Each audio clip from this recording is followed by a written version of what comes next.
Så er det bare ærgerligt. De der værdier, så kan jeg kigge på, så er det bare ærgerligt. Ja, det er så nemt. Så er den internationale retsorden. De damer, de her. Et sekund. Hey! Den demokratiske samtale er under pres.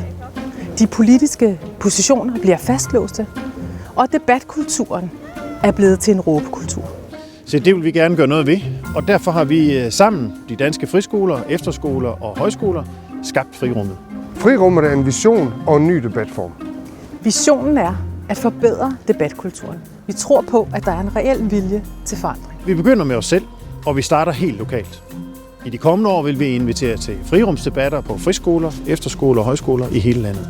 Det særlige ved en frirumsdebat er de klart definerede runder. En frirumsdebat trækker konflikten skarpt op. Den anerkender tvivl, og den lægger op til initiativ og handling. Debattører i en frirumsdebat, de ved, at de ikke slipper afsted med standardsvar og ensidig kritik af andre. Og de slipper ikke udenom at forsøge at anerkende modpartens synspunkter, at stå ved deres egen tvivl og lede efter initiativer. Den demokratiske samtale er ikke en konkurrence med en taber eller en vinder. Et Danmark, der taler sammen, hænger sammen.